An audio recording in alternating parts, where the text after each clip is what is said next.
Physical science chapter number 3 chemical calculation का 4th number video है। इससे पहले हम लोगों ने इस चैप्टर पे 3 वीडियो देख चुके हैं।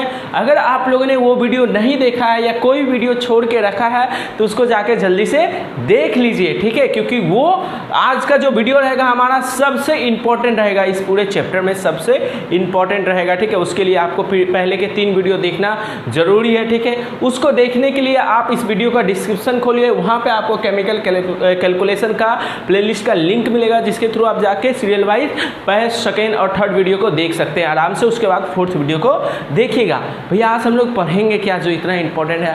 आज हम लोग पढ़ेंगे जो परमाणु होता है वो दिखता कैसे है, परमाणु के अंदर इलेक्ट्रॉन, प्रोटॉन, न्यूट्रॉन कहाँ रहते हैं, ठीक है, और किस परमाणु में कितने इलेक्ट्रॉन होते हैं, उसको सजाते कैसे है, परमाणु का एक आकृति कैसे होता है, ठीक है।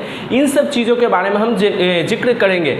और आप जब आगे चल के रिएक्शन जब आपको सिखाएंगे, प्रतिक्रियाएं क्या होती है, ठीक है, दो परमाणु आपस में प्रतिक्रिया करती है वो क्या होती है, उन चीज़ों को समझने के लिए, ठीक है, आपको यहाँ पे ये चीज़ों को समझना बहुत ज़्यादा जरूरी बन जाता है। तो आज का हमारा टॉपिक क्या रहेगा कि परमाणु होता क्या है, वो हम लोग पहले पढ़ चुके हैं, ठीक है। परमाणु दिखता कैसे है, परमाणु का आकार क्या होता है, परमाणु में इलेक्ट्रॉन, प्रोटॉन, न्यूट्रॉन कहाँ रहते हैं, इन सब चीज़ों को ही हम आज पढ़ेंगे, ठीक है। तो हम लोग का पहले समझते हैं, एक तत्व होता है, समझ लें, इतना तो हम लोग जानते हैं कि एक क्या होता है, एक तत्व होता है, तत्व के अंदर छोटे छोटे परमाणु होते हैं, ठीक है। इन परमाणु का आकार वैज्ञानिकों ने हमें बहुत विभिन्न प्रकार के रिसर्च करके हमें इस परमाणु के बारे में विभिन्न प्रकार की जानकारी दी है। उन्हीं चीज़ों को पहले लिखते हैं और फिर आगे हम लोग पढ़ते हैं, ठीक है। तो ये जो परमाणु होता है बहुत छोटे होते हैं, इतने छोटे होते हैं कि तुम्हें खुली आंखों से दिखाई भी नहीं देंगे, लेकिन वैज्ञानिकों ने विभिन्न प्रकार के यंत्रों की सहायता से इसके बारे में विभिन्न जानकारी प्राप्त की है, जो हायर स्टैंडर्ड क्लासेस में तुमको और पढ़ने को मिलेगी। लेकिन हम लोग को अभी जितना इंपॉर्टेंट है वही हम पढ़ लेते हैं। तो परमाणु, उन वैज्ञानिकों ने परमाणु के बारे में क्या बताया, देखते हैं, 2-3 पॉइंट लिखते हैं। पहले, परमाणु गोलाकार होते हैं। परमाणु कैसे होते हैं? गोलाकार होते हैं, गोल आकार के होते हैं। जिस प्रकार एक बॉल होता है प्लास्टिक का, उसी प्रकार का बहुत छोटा होता है परमाणु, उस प्रकार का माना गया है परमाणु को, ठीक है। दूसरा पॉइंट, परमाणु को 2 भागों में बांटा जा सकता है। किसी भी परमाणु को हम 2 भागों में बांटकर उसको आराम से पढ़ सकते हैं। पहला क्या है? पहला उसका केंद्रक या नाभिक जिसको बोलते हैं, जिसको इंग्लिश में न्यूक्लियस बोलते हैं, और दूसरा है कक्षा। कक्षा मतलब वो वाला कक्षा नहीं, कक्षा 10 वाला कक्षा नहीं, ठीक है। कक्षा मतलब यहाँ सेल या ऑर्बिट जिसको बोलते हैं, ठीक है। ये आगे आप लोग को और जानने को मिलेगी। तो हम इन 2 भागों में किसी परमाणु को इन 2 भागों में बांटकर हम उसके बारे में पढ़ सकते हैं, ठीक है। केंद्रक न्यूक्लियस और कक्षा मतलब सेल, ठीक है। अब परमाणु, किसी भी परमाणु के अंदर 7 कक्षा होती है। कितनी कक्षा होती है? किसी भी परमाणु के अंदर 7 कक्षा होती है। भैया कक्षा मतलब समझ लो ऐसा जगह जहाँ पे इलेक्ट्रॉन रहता है, मतलब इलेक्ट्रॉन का घर समझ लो। अभी और जब डायग्राम समझाएंगे तो और समझ में आएगा। पहले समझो परमाणु को हम क्या माने हैं, गोलाकार होते हैं, ठीक है, ये मान लिए हैं। परमाणु को 2 भागों में बांटा जा सकता है। हम परमाणु को 2 भागों में बांट के आराम से पढ़ सकते हैं। पहला तो उसका केंद्रक वाला भाग हो जाएगा और दूसरा क्या हो जाएगा, कक्षा यानी सेल, क्लास नहीं, ठीक है, सेल, ठीक है। किसी भी परमाणु के अंदर 7 कक्षा होते हैं। कक्षाओं की संख्या कितनी होती है? 7 होती है, ठीक है। इसको और अच्छे से डायग्राम के माध्यम से हम लोग समझने की कोशिश करते हैं। इधर देखो, समझ लो बहुत छोटा परमाणु, इसको हम लोग थोड़ा बड़ा करके दिखा रहे हैं, ठीक है। समझ लो ऐसा करके होता है, ये होता है परमाणु का केंद्रक होता है। क्या होता है? केंद्रक। और कक्षा, इसके अगर इर्द गिर्द क्या होती है? कक्षाएं होती है। एक ऐसे, एक ऐसे, कितनी कक्षा हो? 1 2 3 4 5 6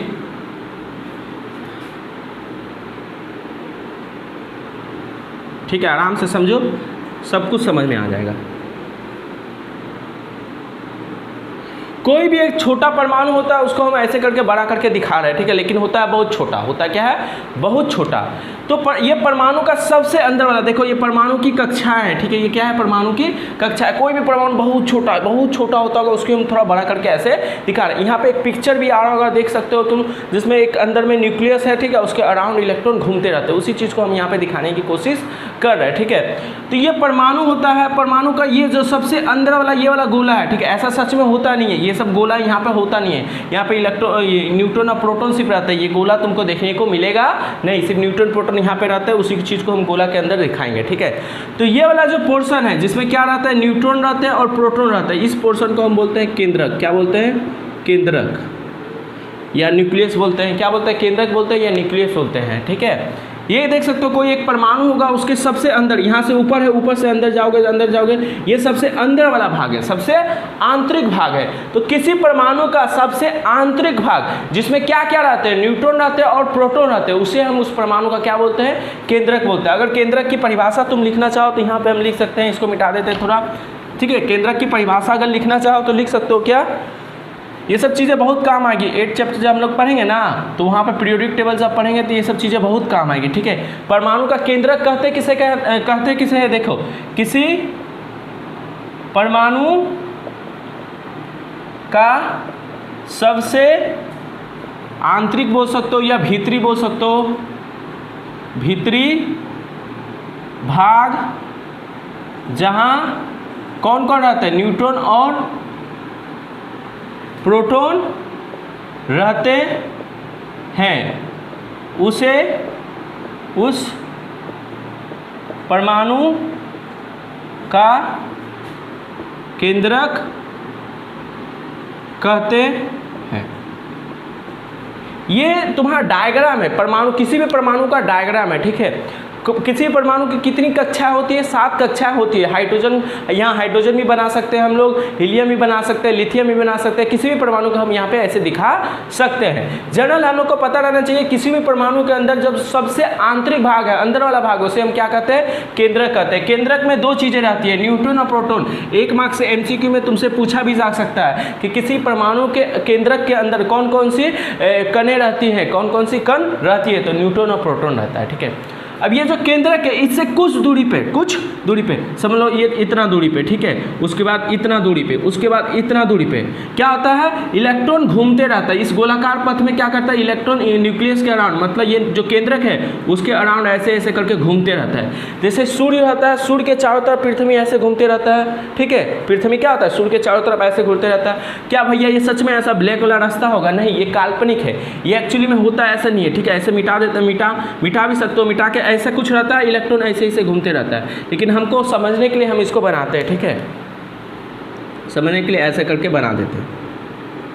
तो ये जो है ये कक्षा कहलाती है। क्या कहती है, कक्षा कहलाती है। परिभाषा लिखते हैं फिर अच्छे से समझते हैं।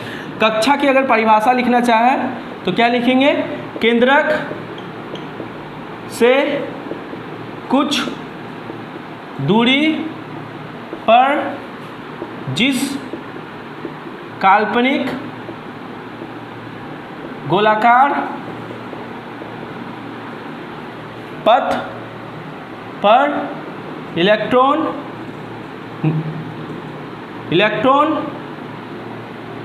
घूमते हैं, उसे कक्षा कहते हैं।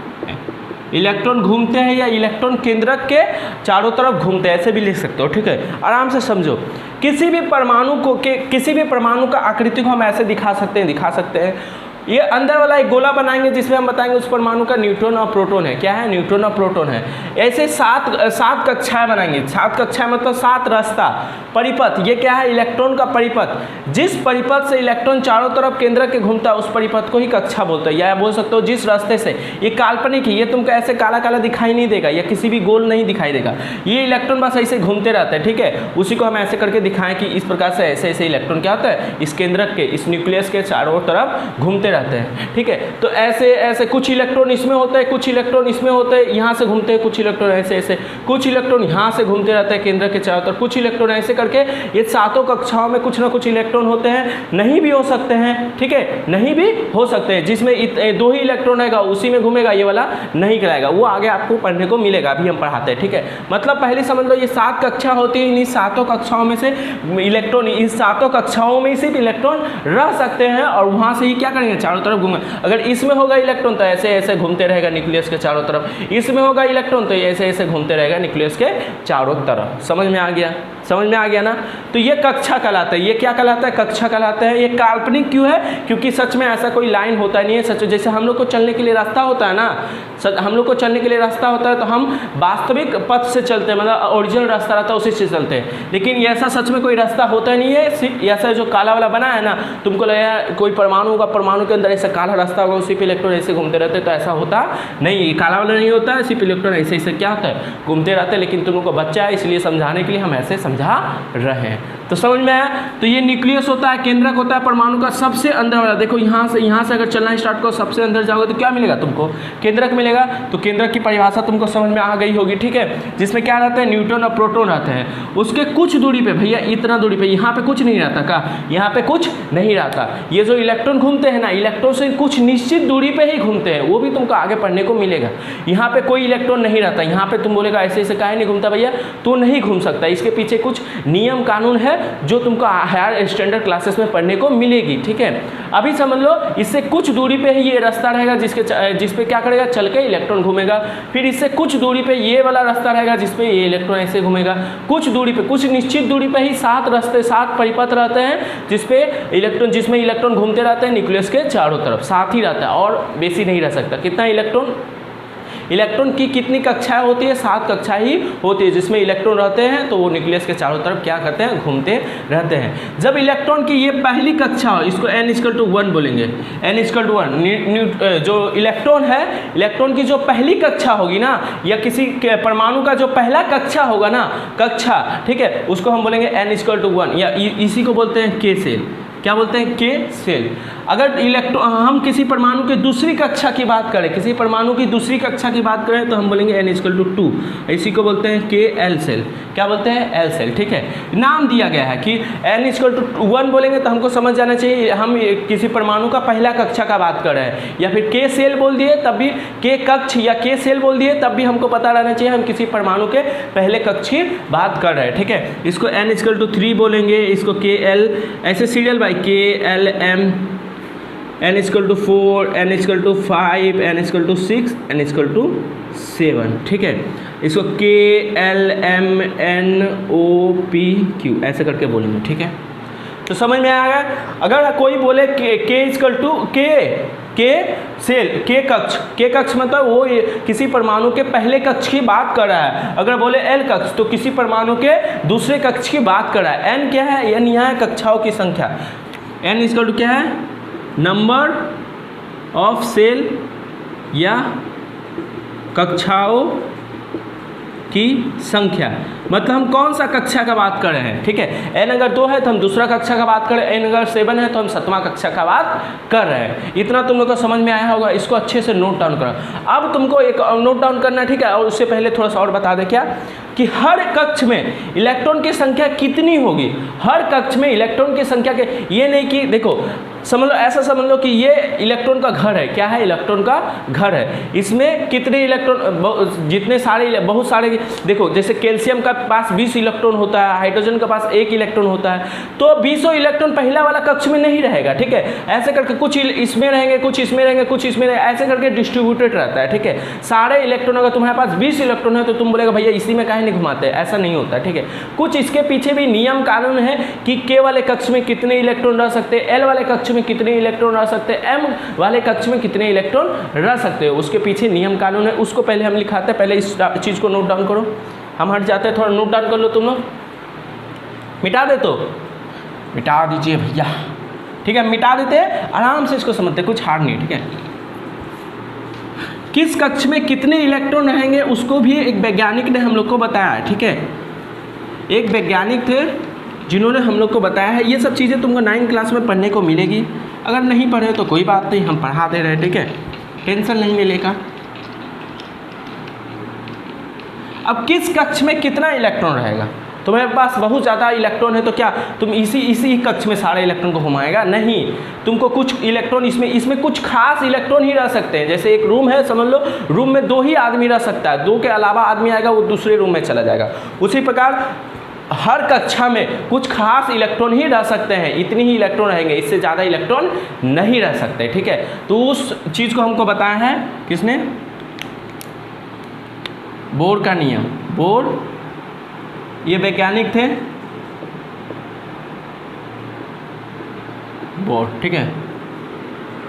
इन्होंने बताया किसी भी कक्ष में कितने इलेक्ट्रॉन रह सकते हैं, तो किसी भी कक्ष या कक्षा में 2n² के हिसाब से इलेक्ट्रॉन रह सकते। यह न्यूट्रॉन और प्रोटॉन का तो बात नहीं करें, जितना भी न्यूट्रॉन रहे, जितना भी प्रोटॉन रहे, सब किसके अंदर रहेगा? इसके अंदर हमको बैठाना है। अगर 20 प्रोटॉन है, 20 न्यूट्रॉन है, तो सब इसके अंदर ही बैठेगा, केंद्रक के अंदर ही। न्यूट्रॉन और प्रोटॉन कितने भी हो वो सारे केंद्रक के अंदर ही बैठेंगे। लेकिन अगर 20 इलेक्ट्रॉन है तो कुछ इलेक्ट्रॉन इसमें बैठेंगे, कुछ इलेक्ट्रॉन इसमें बैठेंगे, ऐसे करके डिस्ट्रीब्यूटेड होंगे, ठीक है। किसी भी कक्ष में 2n² के हिसाब से इलेक्ट्रॉन रह सकते हैं। मतलब अगर तुम पहला कक्ष का बात करो तो n क्या होगा? n होगा 1। पहला कक्ष मतलब n क्या है यहाँ पे? n मतलब कक्षाओं की संख्या। अगर हम k वाले कक्ष की बात करें तो n क्या होगा? 1। तो k वाले कक्ष में हम कितने इलेक्ट्रॉन बैठा सकते हैं? 2n²। n कितना है यहाँ पे? k के लिए n कितना है? 1। तो क्या होगा? 2, 1 का होल स्क्वायर मतलब 2 × 1 × 1 होल स्क्वायर मतलब 2 बार गुना करना है तो कितना होगा? 2। मतलब इस कक्ष में किसी भी परमाणु के k कक्ष में यानी पहला वाला कक्ष में जिसको n=1 बोले, उसमें सिर्फ और सिर्फ 2 इलेक्ट्रॉन ही रह सकते हैं। समझ में आया? 2 इलेक्ट्रॉन से ज़्यादा इलेक्ट्रॉन रह ही नहीं सकते उसमें।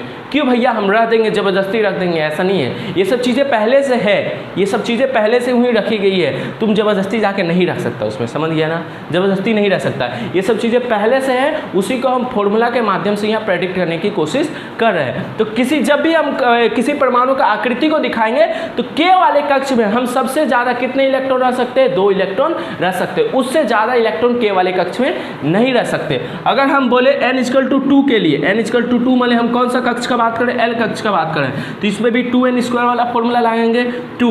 और n=2 मतलब n का वैल्यू कितना होगा? 2 होगा, मतलब 2 × 2 × 2, ये 2² मतलब 2 बार गुना हो जाए तो कितना होगा? 2 × 2 4, 4 × 2 8। तो l वाले कक्ष में, ये वाले कक्ष में हम ज़्यादा से ज़्यादा कितने इलेक्ट्रॉन रख सकते हैं? तो ज़्यादा से ज़्यादा हम 8 इलेक्ट्रॉन ही रख सकते हैं, उससे ज़्यादा इलेक्ट्रॉन हम इसमें रख नहीं सकते। समझ लो एक घर है, इसमें 8 ही आदमी रह सकता है, ठीक है।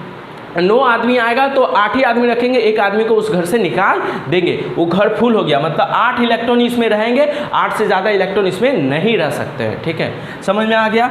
और अच्छे समझो, n=3 में कितना हो गया? l कौन सा कक्ष का बात कर रहे हैं हम? l वाले कक्ष का बात कर रहे हैं। 2 यहाँ पे n के जगह क्या बैठाएंगे? 3 का होल स्क्वायर मतलब 2, 3 × 3 कितना हो जाएगा? 6, 6 3 18। इस कक्ष में कितने इलेक्ट्रॉन बैठा सकते हैं हम? 18 इलेक्ट्रॉन बैठा सकते हैं, 18 से ज़्यादा इलेक्ट्रॉन नहीं बैठा सकते। पहले 2 इसमें बैठाएंगे, ठीक है, 2 इसमें बैठाएंगे, फिर 8 इसमें बैठाएंगे, तब इसमें 18 बैठा सकते हैं। समझ में आ गया? ठीक है।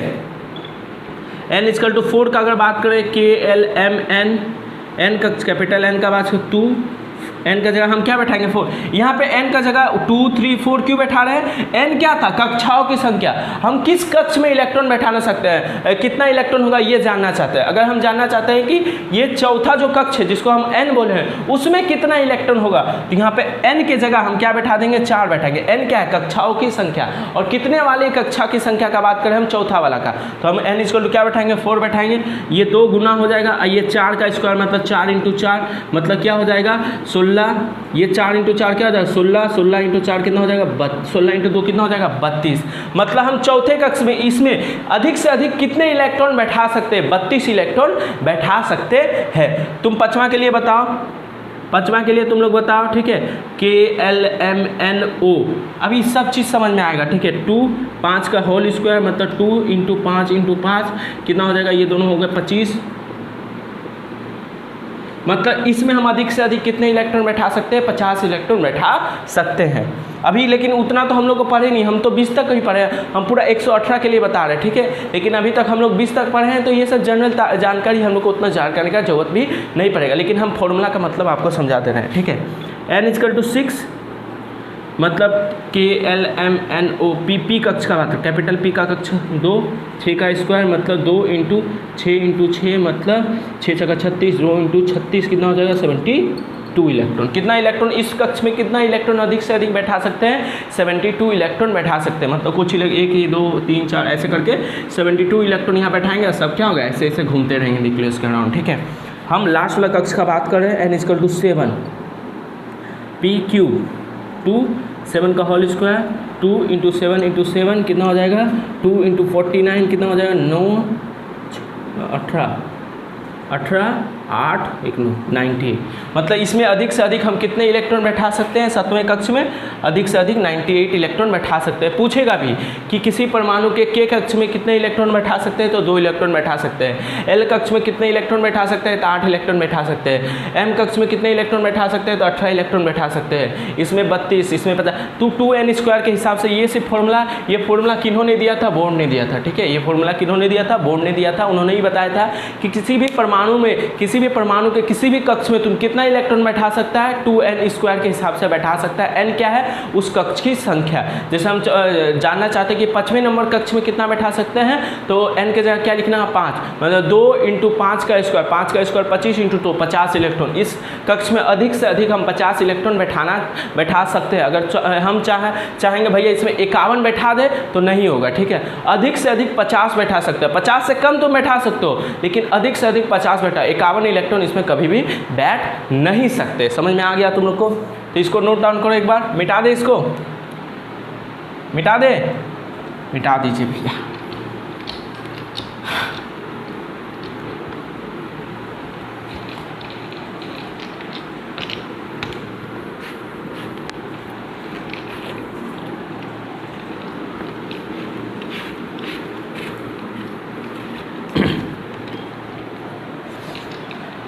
मिटा दे इसको भी मिटा देते हैं।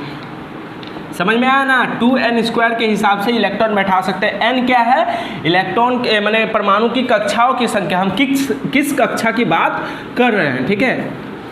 अगर कुछ डाउट है तो अभी तुम कमेंट में पूछ सकते हो, ठीक है। अभी हम तुमको वहीं पे रिप्लाई दे देंगे, ठीक है।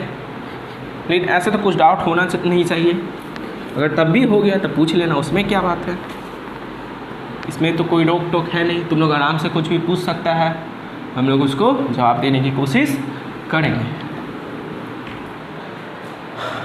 तो समझ में आया, किसी भी परमाणु का अंदर के स्ट्रक्चर को, आकृति को हम कैसे बना सकते हैं। एक अंदर में केंद्रक बनाएंगे और कक्षाएं बनाएंगे, कक्षाओं में कितना इलेक्ट्रॉन बैठा सकते हैं ये भी हमको पता चल गया, ठीक है। अब हमको बैठाना जरूर, हम अब किसी परमाणु की आकृति को दिखाना चाहते हैं, तो कैसे दिखाएंगे, देखो।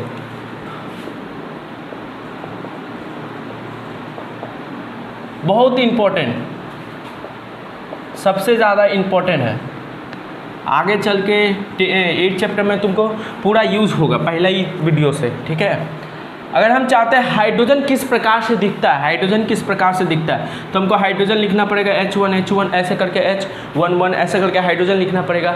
हम यहाँ से निकालना चाहते हैं न्यूट्रॉन कितना होता है 0, प्रोटॉन कितना होता है 1, इलेक्ट्रॉन कितना होता है 1 होता है। अब इसका स्ट्रक्चर को हम दिखाना चाहते हैं, तो इसका भी एक केंद्रक बनाएंगे, केंद्रक के बाहर 7 कक्षाएँ बनाएंगे। कितनी कक्षा बनाएंगे, 7 कक्षाएँ।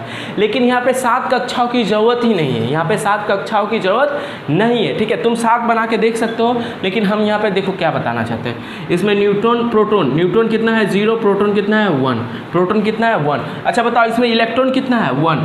7 कक्षाएं तुम बना सकता था,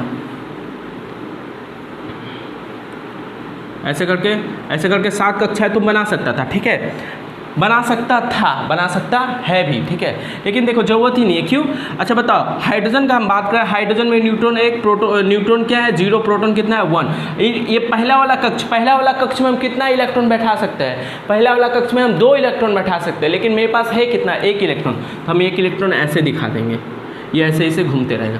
भैया इसमें तो 2 बैठा सकते हैं, हम 1 ही क्यों बैठाए हैं?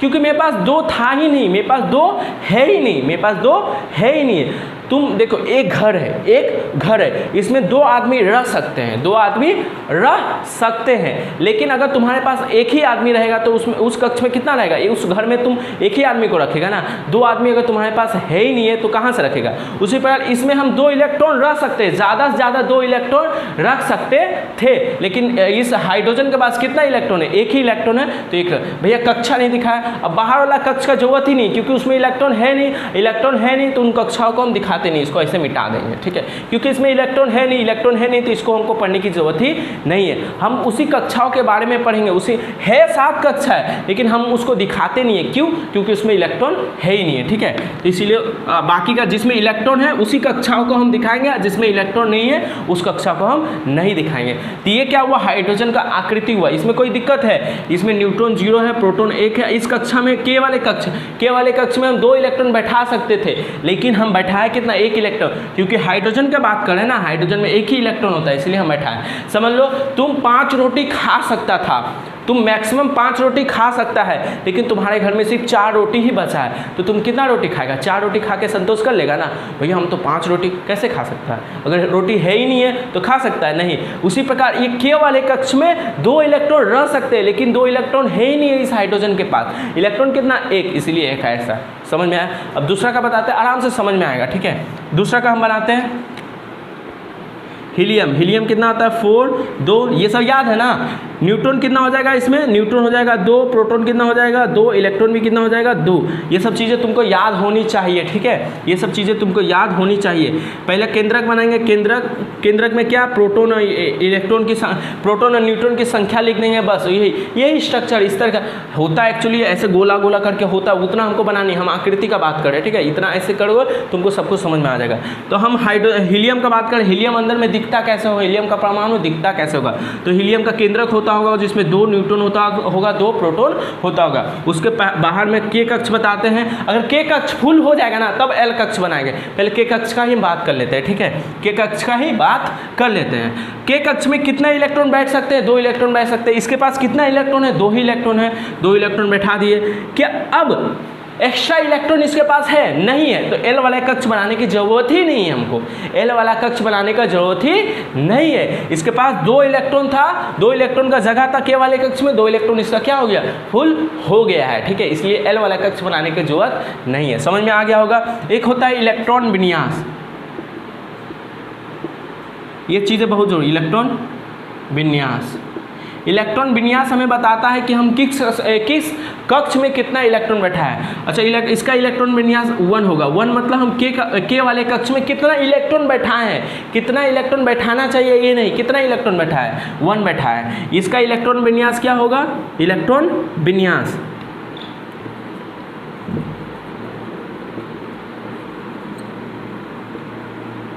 मतलब ऐसे, इसको इलेक्ट्रॉन विन्यास को ऐसे भी लिख सकते, K=1, उसके बाद L, M, N सब में 0, इसलिए K=1 को सिर्फ 1 लिखेंगे, ठीक है। यहाँ पे क्या है? K=2। यहाँ पे के वाले कक्ष में कितना इलेक्ट्रॉन बैठा है? 2, तो यहाँ सिर्फ लिखेंगे इसका इलेक्ट्रॉन विन्यास कितना है? 2 है। कितना है? 2। और आगे पढ़ेंगे तो और समझ में आएगा। अभी इलेक्ट्रॉन विन्यास मतलब किस कक्ष में कितना इलेक्ट्रॉन बैठाए हैं, किस कक्ष में कितना इलेक्ट्रॉन बैठा है। इसमें K=1 मतलब हाइड्रोजन में के कक्ष में 1 ही इलेक्ट्रॉन बैठा है, इसीलिए इसका इलेक्ट्रॉन विन्यास कितना होगा? 1 होगा। इसका इलेक्ट्रॉन विन्यास कितना होगा? 2 होगा, क्योंकि के वाले कक्ष में हम कितना इलेक्ट्रॉन बैठाए हैं? 2 इलेक्ट्रॉन बैठा है। लिथियम का बनाते हैं, लिथियम का कितना होता है? 7 होता है, 3 है। कोई बच्चा बोल रहा था भैया इसका 6 होता है, तो 6 नहीं होता है, ठीक है। बच्चा का जो बुक होता है उसमें 6 लिख देता है, तुम लोग को इजी से समझाने के लिए कि ओरिजिनल जब तुम पढ़ोगे तो इसका 7 ही होता है, ठीक है। न्यूट्रॉन कितना होगा? इसमें न्यूट्रॉन होगा 4, इलेक्ट्रॉन कितना होगा? 3, प्रोटॉन कितना होगा? 3 होगा, ठीक है। बनाते हैं, थोड़ा छोटा बनाते हैं, ठीक है। थोड़ा छोटा बनाते हैं, न्यूट्रॉन और प्रोटॉन। न्यूट्रॉन कितना होगा इसमें, न्यूट्रॉन होगा तुम्हारा 4, प्रोटॉन कितना होगा 3 होगा, 7 हो गया, ठीक है 7 हो गया। अब कक्ष बनाते हैं, पहला के कक्ष बनाते हैं। के कक्ष में हम कितने इलेक्ट्रॉन बैठा सकते हैं, 2 इलेक्ट्रॉन बैठा सकते हैं। इसके पास कितना है, 3 इलेक्ट्रॉन है तो 2 बैठा दिए। 2 बैठा देने के बाद मेरे पास कितना इलेक्ट्रॉन बचा हुआ है, 1 इलेक्ट्रॉन बचा है, मतलब इसमें तो फुल हो गया। अब ये फुल हो गया तो हमें दूसरा वाला घर में जाना पड़ेगा। समझ लो बहुत सारे घर है तुम्हारे पास, बहुत सारे घर है तुम्हारे पास, इस प्रकार के बहुत सारा घर है। इसमें सिर्फ 2 आदमी ही बैठ सकता है, उसके बाद इसमें बैठेगा। अगर तुम्हारे पास 3 आदमी है, 3 आदमी को तुमको देना है तो 2 आदमी इसमें डाल देगा, उसके बाद 1 आदमी बच गया ना, क्योंकि इसमें फुल हो गया ना, मैक्सिमम 2 आदमी ही जा सकता है। तो ये कक्षा, ये घर तुम्हारा फुल हो गया, तो बाकी का सामान को तुम किस में डाल देता है, इस वाले रूम में डाल देता है। उसी प्रकार यहाँ भी इस चीज़ों को भी समझने की कोशिश करो। क्या हो रहा है यहाँ पे देखो, ये वाले के वाले कक्ष में हम कितना इलेक्ट्रॉन बैठा सकते हैं, मैक्सिमम 2 इलेक्ट्रॉन बैठा देते हैं। तो 2 इलेक्ट्रॉन बैठा दिए हैं। अब मेरे पास टोटल 3 इलेक्ट्रॉन बैठाना है इसके पूरे कक्षा में, ठीक है। 2 इलेक्ट्रॉन बैठा देंगे तो मेरे पास कितना इलेक्ट्रॉन और बचेगा, 1 इलेक्ट्रॉन बचेगा। तो 1 इलेक्ट्रॉन को अब दूसरा वाला कक्ष में बैठाना पड़ेगा। तो हम कौन सा कक्ष बनाएंगे, अब एल वाला कक्ष बनाएंगे, ठीक है। कौन सा कक्ष बनाएंगे, एल वाला कक्ष बनाएंगे। तुम लोग थोड़ा छोटा छोटा बनाना, ठीक है। अब बताओ इसमें कितना इलेक्ट्रॉन बैठा सकते हैं, 8 इलेक्ट्रॉन बैठा सकते हैं। लेकिन मेरे पास अभी है कितना इलेक्ट्रॉन, 1 इलेक्ट्रॉन है, तो हम सिर्फ 1 इलेक्ट्रॉन बैठाएंगे। भैया 8 इलेक्ट्रॉन बैठा सकते हैं, आप 1 ही इलेक्ट्रॉन बैठाएं भाई। समझ लो इसमें कितना है, इसमें 2 आदमी बैठ सकता है, इसमें 1 आदमी बैठ सकता है, इसमें 2 आदमी बैठ सकता है, इसमें 8 आदमी बैठ सकता है। ऐसे समझो, अगर तुम्हारे पास 3 आदमी है, कितना आदमी है, 3 आदमी है, तो तुम क्या करेगा, पहले इन दोनों आदमी को इसमें बैठा देगा, इन दोनों आदमी को किस में बैठा देगा, इसमें बैठा देगा। उसके बाद इस आदमी को, एक जो आदमी बच गया है उसको तो इसमें ज़बरदस्ती डालेगा नहीं ना, प्रॉब्लम हो सकता है, इसलिए इसको क्या डालेगा, इसमें डालेगा। तो भैया इसमें और 7 आदमी डाल सकते थे ना, हाँ डाल सकते हैं, लेकिन तुम्हारे पास अगर आदमी है ही नहीं है तो तुम 1 ही आदमी को नहीं इसमें रखेगा। समझ गया ना, बाहर से थोड़ी ना भाई मेरे घर में चलो इसमें 7 आदमी का जगह है, तुम इसमें रहना, ऐसे कर सकता है नहीं ना। उसी प्रकार यहाँ भी समझो, ठीक है। अगर इसके पास 8 इलेक्ट्रॉन बैठाने का जगह है तो कितना बैठाएगा, 8 इलेक्ट्रॉन बैठा सकता है, लेकिन 8 इलेक्ट्रॉन है ही नहीं है तो कितना बैठाएगा, 1 इलेक्ट्रॉन बैठाएगा। तुम्हारे मन में ये भी प्रश्न उठेगा, भैया इन तीनों आदमी को एक साथ इसमें ही क्यों नहीं बैठा देते हैं। आदमी को तो बैठा सकते हो, आदमी को तो भैया ये तीनों को एक ही साथ इसमें बैठा देते, इसमें तो 8 आदमी रह सकते हैं ना, ऐसे तुम कर सकते हो, ये सही है। लेकिन इलेक्ट्रॉन के केस में नहीं। इलेक्ट्रॉन का नियम है कि पहले ये वाला कक्ष, पहले जो के वाला कक्ष है वो जब फुल हो जाएगा, पूरा हो जाएगा ना, तभी तुम एल वाले कक्ष में जाएगा। तुम डायरेक्ट एल वाले कक्ष में इलेक्ट्रॉन नहीं बैठा सकते, सीरियल बाय यहाँ से तुमको करना पड़ेगा। समझ में आ गया ना, यहाँ से पहले इसको फुल करो, फिर इसको फुल करना, फिर उसके बाद उसको चलना, ऐसे करके ही तुम जा सकता है, ठीक है। इसका इलेक्ट्रॉन विन्यास कितना होगा, के वाले कक्ष में कितना इलेक्ट्रॉन बैठाया है, 2 इलेक्ट्रॉन बैठाया है, एल वाले कक्ष में कितना बैठाया है, 1 बैठाया है, तो इसका इलेक्ट्रॉन विन्यास होगा 2:1, कोमा लगा देना, क्या सॉरी कोमा 2,1। मतलब पहला अगर ऐसे लिख दिया है तो तुमको हम समझ जाएंगे, कोई भी समझ जाएगा कि पहला वाला कक्ष में जो लिथियम है उसका पहला कक्ष में 2 इलेक्ट्रॉन बैठाया है, और उसका एल वाले कक्ष में N=2 वाले कक्ष में कितना इलेक्ट्रॉन बैठा है, 1 ही इलेक्ट्रॉन बैठा है। ये सब चीज़ें बहुत काम आएगी। उसके बाद क्या है, बेरिलियम, ये कितना होता है, 9 होता है, ये 4 नंबर पे आता है, तो कितना न्यूट्रॉन कितना हो जाएगा, 5, प्रोटॉन कितना हो जाएगा, न्यूट्रॉन, हाँ प्रोटॉन 4, इलेक्ट्रॉन भी 4। तो पहला वाला कक्ष में कितना न्यूट्रॉन प्रोटॉन बैठाना पड़ेगा, 5, 4। उसके बाद पहला वाला कक्ष में 2 इलेक्ट्रॉन बैठा दिए। अभी भी मेरे पास कितना इलेक्ट्रॉन बचा हुआ है, तो 2 इलेक्ट्रॉन बचा है। ये पहला वाला कक्ष तो के वाला कक्ष तो अब क्या हो गया, फुल हो गया, तो आपको हमको दूसरा वाला में जाना पड़ेगा, तो हम इसमें जाते हैं, ठीक है। इसमें हम 2 इलेक्ट्रॉन बैठा दिए। देखो पहला वाला 2 इलेक्ट्रॉन ही बैठा सकते थे, 2 इलेक्ट्रॉन उसमें बैठ गया, वो कक्षा फुल हो गया,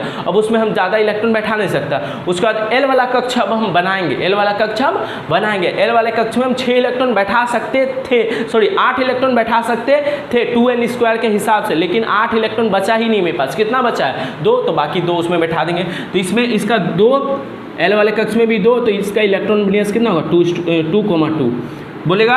बेरिलियम का इलेक्ट्रॉन विन्यास कितना होता है, तो 2,2 होता है। इलेक्ट्रॉन विन्यास क्या होता है, तुम के वाले कक्ष में कितना इलेक्ट्रॉन बैठा है, एल वाले कक्ष में कितना इलेक्ट्रॉन बैठा है, उसके बाद एम वाले कक्ष में कितना इलेक्ट्रॉन बैठा है, उसको कोमा लगा के निकाल दो, तो तुम्हारा वही चीज़ क्या कहलाएगा, इसका इलेक्ट्रॉन विन्यास। बेरिलियम का इलेक्ट्रॉन विन्यास कितना होगा, इतना होगा, ठीक है। तो इसको नोट डाउन करो, अच्छे से आराम से समझो। अभी मैंने एक बार में हो सके तुमको समझ नहीं आया, लेकिन पूरा जब बना देंगे ना 20 के लिए हम बनाएंगे नहीं, ठीक है। तुम आराम से धीरे धीरे समझ में आ जाएगा। मिटा देते हो, मिटा देते हैं।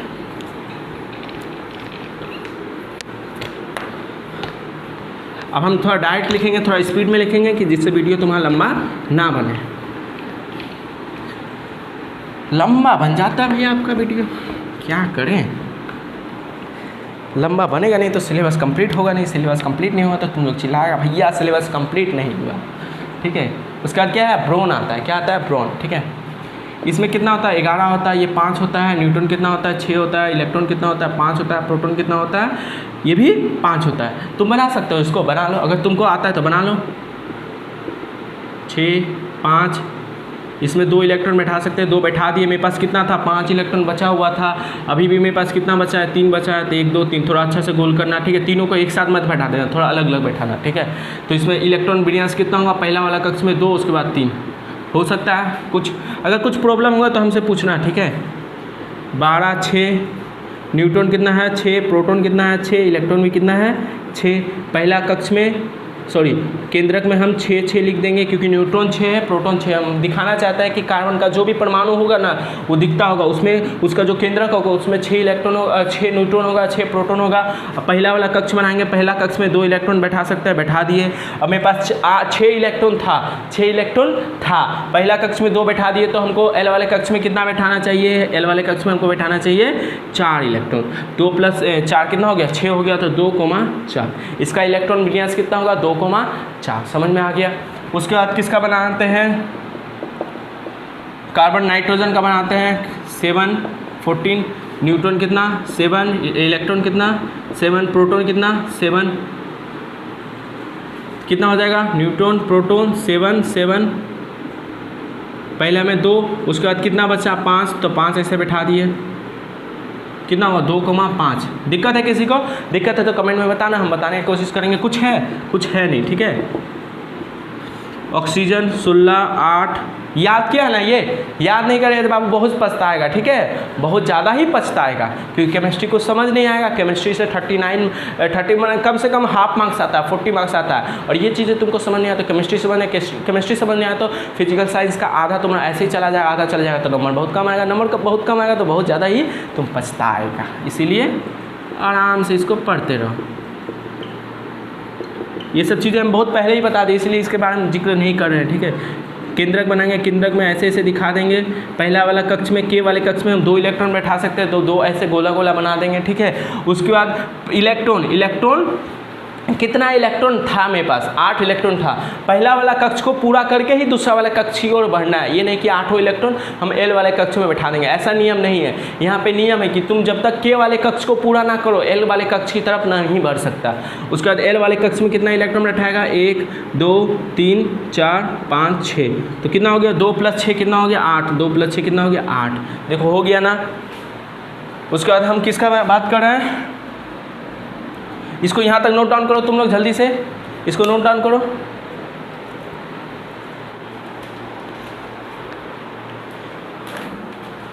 मिटा देते हैं, ठीक है, नोट डाउन कर लिया तुम लोग। आगे तुम लोग, अगर तुम लोग को समझ में आ गया तो तुम लोग आगे बना सकते हैं। वीडियो को बंद करो, आगे चलो बनाओ, ठीक है। अगर समझ में आ गया तो आगे चल के बनाओ, नहीं समझ में आया तो और थोड़ा समझने की कोशिश करो। पहली बार कर रहे हो ना, जो पहली बार कर रहे हो सके उनको थोड़ा कन्फ्यूजन हो, लेकिन हम ऐसे समझा रहे हैं एक एक को कि कन्फ्यूजन होने का बहुत कम चांसेस है, ठीक है। फ्लोरीन 9 नंबर का बात करें ना, फ्लोरीन का कितना होता है 19 होता है, 9 होता है, न्यूट्रॉन कितना होगा 10, प्रोटॉन कितना होगा 9, इलेक्ट्रॉन कितना होगा 9, ठीक है। केंद्रक बनाएंगे, केंद्रक में क्या होगा 10 और प्रोटॉन कितना होगा 9, ठीक है। पहला वाले कक्ष में 2 इलेक्ट्रॉन बैठा दिए, मेरे पास अभी कितना इलेक्ट्रॉन बचा है 7 इलेक्ट्रॉन और बचा हुआ है, 2 बैठा दिए, 9 टोटल 9 इलेक्ट्रॉन था, 7 इलेक्ट्रॉन और बचा है। इस वाले कक्ष में कितना बैठाएंगे 1 2 3 4 5 6 7। भैया सबको एक ही साथ नहीं बैठाएंगे, एक ही साथ मत बैठाए क्योंकि इलेक्ट्रॉन थोड़ा दूर दूर होते हैं, ठीक है, इसलिए थोड़ा दूर दूर तुम भी बैठाना। पहले वाले कक्ष में 2, पहला फिर दूसरा वाले कक्ष में 7। उसके बाद किसका बात करें हम, नियोन का बात करें। नियोन का कितना होता है 20 और ये 10 होता है, ठीक है। प्रोटॉन कितना हो जाएगा 20, इलेक्ट्रॉन कितना हो जाएगा 20 और न्यूट्रॉन भी कितना हो जाएगा 20। न्यूट्रॉन को 10 होगा ना, 10 और ये 10। पहला कक्ष में Np 10, ठीक है। पहला कक्ष में 2 इलेक्ट्रॉन, उसके बाद वाले कक्ष में 1 2 3 4 5 6 7 8, 2 8। 2 8। समझ में आ गया, पहला वही कक्ष पूरा हो गया और दूसरा वाला कक्ष भी अब क्या हो गया, पूरा हो गया। अब हम किसका बात करेंगे, 11 नंबर सोडियम का बात करते हैं। ठीक है, 23 11 न्यूट्रॉन कितना है 12, प्रोटॉन कितना है 11, इलेक्ट्रॉन कितना है 11। ठीक है, थोड़ा इसका स्ट्रक्चर बनाने की कोशिश करते हैं। अगर तुम लोग को समझ में आ गया है तो तुम लोग आगे बढ़ो और पूरा बनाने की कोशिश करो। ठीक है, हम एक बार पूरा बना देते हैं कि तुम लोग को कहीं डाउट हो तो क्लियर हो जाएगा, लेकिन तुमको अगर समझ में आए तो तुम वीडियो को बंद करके बना सकते हो आगे। ठीक है, इलेक्ट्रॉन 2 इलेक्ट्रॉन, उसके बाद कितना बैठा सकते हैं 8 इलेक्ट्रॉन बैठा सकते हैं, 8 बैठा दिए। मेरे पास टोटल कितना इलेक्ट्रॉन है 11 इलेक्ट्रॉन है। पहला वाले में 2 बैठा दिए तो मेरे पास बचेगा 9 इलेक्ट्रॉन बचेगा। फिर दूसरा वाला में 8 बैठा दिए तो मेरे पास कितना बचेगा 8, इससे फिर माइनस कर दो कितना बचा 1 इलेक्ट्रॉन। देखो पहला वाला कक्ष भी के वाला कक्ष भी पूरा हो गया, उसमें ज़्यादा से ज़्यादा कितना इलेक्ट्रॉन बैठा सकता था 2 इलेक्ट्रॉन बैठा दिए। एल वाला कक्ष में 8 इलेक्ट्रॉन बैठा सकते थे, उसमें भी बैठा दिए तो वाला भी कक्ष क्या हो गया पूरा हो गया। अब हमको ये दोनों घर भर गया, समझ लो ये दोनों घर क्या होगा भर गया, तो हमें किसी तीसरा घर में जाना पड़ेगा। तो हम अब क्या ये तीसरा वाला कक्षा भी बनाएंगे। इसमें कितना अधिक से अधिक कितना इलेक्ट्रॉन बैठा सकते हैं 18 इलेक्ट्रॉन बैठा सकते हैं N=3 में एल वाला कक्ष में। ठीक है, लेकिन उतना तो है मेरे पास नहीं। ठीक है, सॉरी एम वाले कक्ष में उतना तो है नहीं मेरे पास, अभी कितना 1, तो 1 इलेक्ट्रॉन बैठा दिए। तो इसका इलेक्ट्रॉन विन्यास क्या होगा के वाले कक्ष में 2, एल वाले कक्ष में 8, एम वाले कक्ष में 1, तो 2,8,1। समझ में आ गया होगा तुम लोग को। 12 नंबर क्या आता है मैग्नीशियम। क्या आता है मैग्नीशियम होता है ये इतना होता है। न्यूट्रॉन कितना होता है न्यूट्रॉन होता है 12, प्रोटॉन कितना होता है 12, इलेक्ट्रॉन कितना होता है 12। पहला वाला केंद्रक बनाएंगे, केंद्रक में कितना प्रोटॉन है 12 प्रोटॉन 12 न्यूट्रॉन। ठीक है, पहला वाला कक्ष बनाएंगे, पहला वाला कक्ष में 2 इलेक्ट्रॉन बना दिए। ठीक है, उसके बाद दूसरा वाला कक्ष बनाएंगे, दूसरा वाला कक्ष में 8 इलेक्ट्रॉन बैठा दिए। ठीक है, 8 इलेक्ट्रॉन क्या कर दिया बैठा दिए।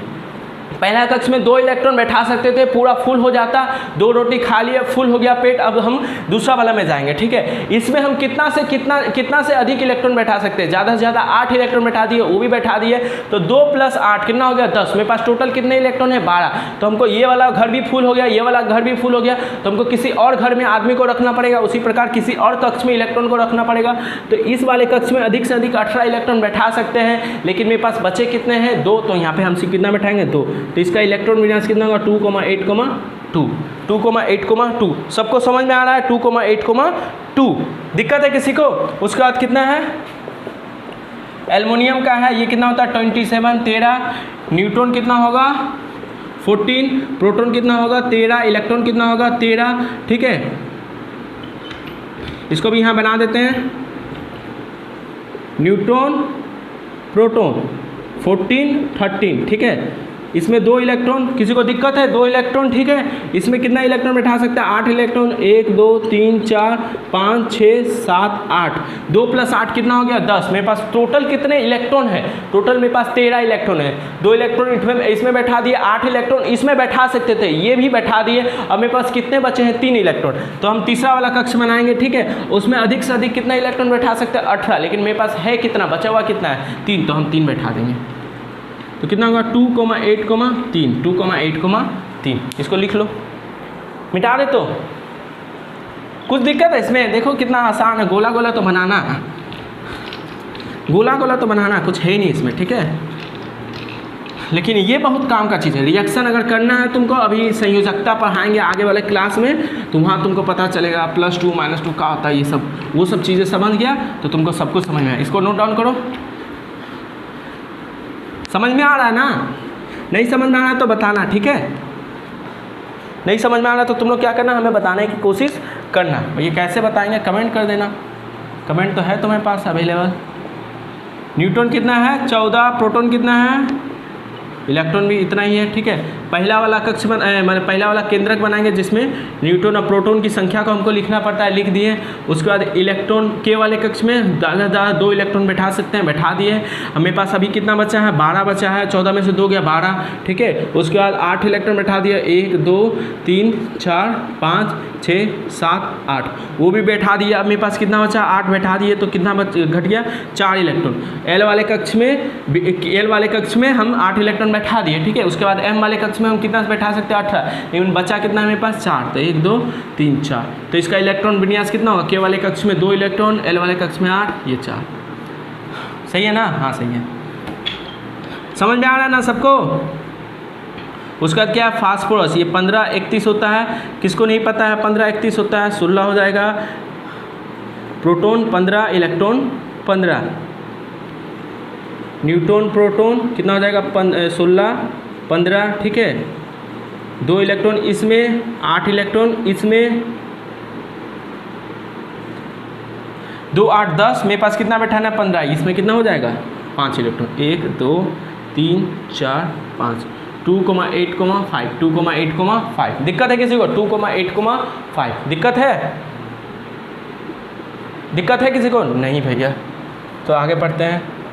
सल्फर का कितना होता है 16 होता है, 32 होता है, किसी को दिक्कत है।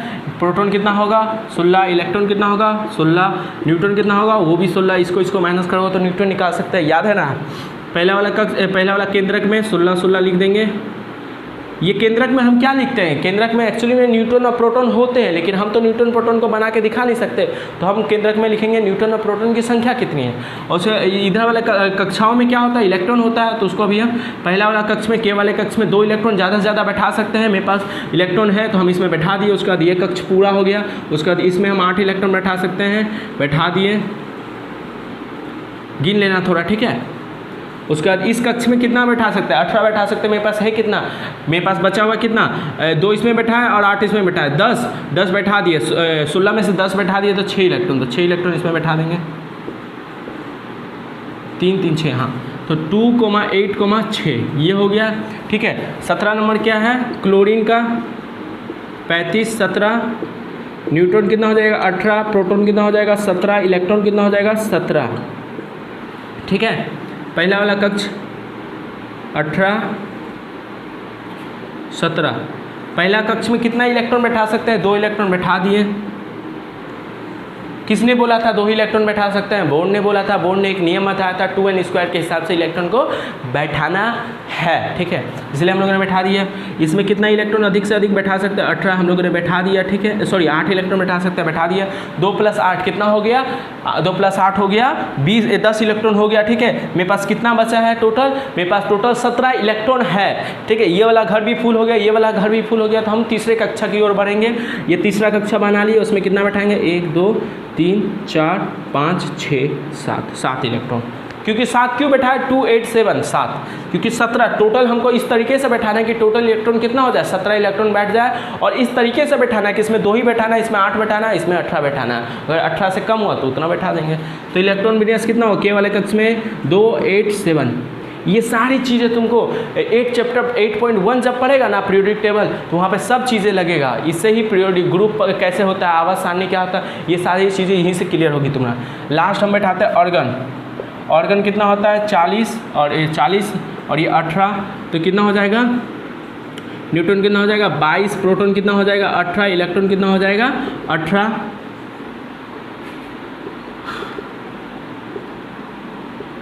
Neutron proton 22 18। इसमें हम क्या लिखते हैं केंद्रक जो बनाते हैं उसमें हम यहाँ न्यूट्रॉन और प्रोटॉन की संख्या से लिख सकते हैं और कुछ नहीं। इसमें 2 इलेक्ट्रॉन, उसके बाद वाले कक्ष में 8 इलेक्ट्रॉन, उसके बाद वाले कक्ष में 2 8 10 हो गया। मेरे पास टोटल कितने हैं 18 इलेक्ट्रॉन है, तो हम किसमें इतना इसमें कितना लिखेंगे 1 2 3 4 5 6 7 8, तो 2,8,8। तो ऑर्गन का इलेक्ट्रॉन विन्यास कितना होता है 2,8,8। इलेक्ट्रॉन विन्यास क्या है, के वाले कक्ष में किसी परमाणु को संरचना आकृति बनाओ, उसमें के वाले कक्ष में कितना इलेक्ट्रॉन बैठाया है, एल वाले कक्ष में कितना इलेक्ट्रॉन बैठाया है, एम वाले कक्ष में कितना इलेक्ट्रॉन है, बाकी और जो भी है कक्ष में कितना कितना इलेक्ट्रॉन बैठा है, सबको कोमा के माध्यम से दिखा दो, अलग कर दो, तो तुमको पता चल जाएगा। तो ये हम लोग 1 से लेकर 18